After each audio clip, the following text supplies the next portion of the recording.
আমাদের দাবি মানতে হবে আমাদের দাবি মানতে হবে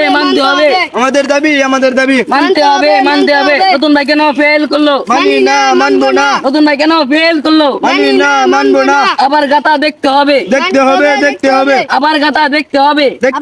দেখতে হবে নতুন ভাই কেন ফেল করলো মানি না মানবো না নতুন ভাই কেন ফেল করলো মানি না মানবো না কিরে তো অন সাংবাদিক আই না আইবো কুম্বালা অলরেডি আসতে আমি সংবাদ সম্মেলনটা কুম্বালা করি একটু দেরি হয়ে গেল একটু রাস্তার মধ্যে প্রচুর জ্যাম জ্যাম তো থাকবোই আমি ফেল করছি না জ্যাম তো থাকবোই তো গাইস এখন আমাদের নতুন ভাই এসএসসি পরীক্ষা ফেল করেছে তো এখন নতুন ভাই কিছু বলবে নতুন ভাই বলেন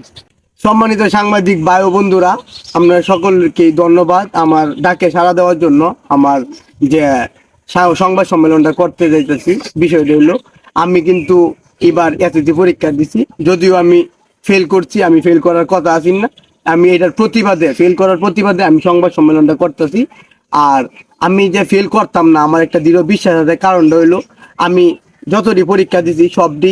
বাড়ির থেকে গাইডের ফাতা সিরিয়াল নিয়ে সরাসরি দেখে পরীক্ষা দিছি আমি 100-র মধ্যে 100 পাওয়ার মধ্যে পরীক্ষা দিই যদি বাই চান্স কেটে যায় তবু 99-98 পাওয়ার কথা কিন্তু আমি যে ফেল করব এটা কোনোভাবেই সম্ভব না আমি মনে করি আমার সাথে স্বজন প্রীতিকর হয়েছে আমার এই যে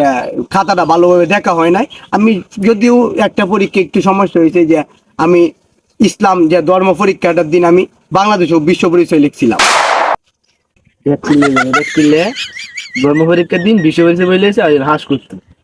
দেখো এই কি কর না কিছু কইছি না কই এই সংবাদ সম্মেলনে ফেস লাগাইছি তো আমি এই পরীক্ষাটা যেটা আছেন এটার মধ্যে একটু আমি এদিক সেদিক হয়েছে কিন্তু আমি ফেল করার মতো পরীক্ষা দিছি না আমার দৃঢ় বিশ্বাস আমি ফার্স্ট করাম আর আমি এটার প্রতিবাদে আমি চাই আমার খাতাটা আবার দেওয়া হোক নতুনভাবে পুনরায় দেখা হোক আর আমি ইনশাল্লাহ আমি যেভাবে পরীক্ষা দিছি আমি গোল্ডেন এ প্লাস পাওয়ার মতো পরীক্ষা দিছি আমি কখনোই ফেল করবো না তো সাংবাদিক ভাইয়েরা আপনারা ধন্যবাদ আমার ডাকে আওয়ার জন্য আর আপনারা এই নিউজটা একটু প্রচার করুন যাতে আমার খাতাটা আবার পুনরায় দেখা হয় তাহলে আজকে এই বন্ধু ধন্যবাদ সবাইকে।